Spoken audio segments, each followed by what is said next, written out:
ಒಂದು ಏನು ತಾವೆಲ್ಲಪ್ಪ ಒಂದು ಸಂಘಟನೆಯ ನಿರಂತರವಾಗಿ ನಡೆದು ಬಂದ ಕವಿಗೋಷ್ಠಿಗಳ ಒಂದು ಪುಸ್ತಕ, ಅದರ ನೆನಪಿಗಾಗಿ 100 ಕವಿಗೋಷ್ಠಿ ನಿರಂತರವಾಗಿ 15 ವರ್ಷ ಮಾಡಿದ ನಂತರ ಕರ್ನಾಟಕದ ಎಲ್ಲ ಹಿರಿಯ ಕವಿಗಳು ಮತ್ತು ಆತ್ಮೀಯರ ಎಲ್ಲ ಕವನಗಳನ್ನು ಸಂಗ್ರಹಿಸಿ ಈ ಪುಸ್ತಕದಲ್ಲಿ ತಂದಿದ್ದೀವಿ.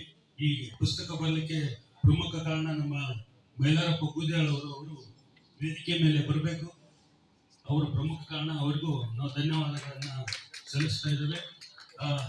ಈಗ ಈ ಪುಸ್ತಕಕ್ಕೆ ನಾವು ತರಲಿಕ್ಕೆ 2-3 ವರ್ಷ ಪ್ರಯತ್ನ ಪಟ್ಟಿದ್ದೇವೆ. ಯಾಕಂದ್ರೆ ಕರ್ನಾಟಕದ ಎಲ್ಲ ಕವಿಗಳ ಕವನ ಸಂಕಲನ ಮತ್ತು ಅವರ ವಿಳಾಸ, ಫೋನ್ ನಂಬರ್ ಪ್ರತಿಯೊಂದು ಇದರಲ್ಲಿ ಹಾಕಿ ವಿತ್ ಫೋಟೋಗ್ರಫಿ, ಅವರ ಭಾವಚಿತ್ರವನ್ನು ನಾವು ಇದರಲ್ಲಿ ಹಾಕಿ ಒಳ್ಳೆ ಕವನ ಸಂಕಲನ ತರಲಿಕ್ಕೆ ನಾವು ಬಹಳಷ್ಟು ಪ್ರಯತ್ನ ಪಟ್ಟಿದ್ದೇವೆ. ಆ ಪ್ರಯತ್ನ ಪಟ್ಟಕ್ಕೆ ಇವತ್ತು ಖುಷಿ ಆಗ್ತಾ ಇದೆ. ಎಲ್ಲ ಮಹನೀಯರ ಜೊತೆ ಮನೆಯಿಂದ ಇವತ್ತು ಇದು ಲೋಕಾರ್ಪಣೆ ಆಗಿದ್ದು ನಮ್ಮೆಲ್ಲರ ಪುಣ್ಯ ಅಂತ ಭಾವಿಸಿದ್ದೇನೆ. ಹಾಗೂ ಈ ಲೋಕಾರ್ಪಣೆ ಆಗಲಿಕ್ಕೆ ಅವಕಾಶ ಮಾಡಿಕೊಟ್ಟ ನಮ್ಮ ವೀರೇಶ್ ಮುತ್ತಿಮಠ ಹಾಗೂ ಅವರ ಎಲ್ಲ ಬಳಗಕ್ಕೆ ನಾವು ಧನ್ಯವಾದಗಳನ್ನು ತಿಳಿಸಿ ನಮ್ಮ ಮಾತನಾಡ್ತೇವೆ.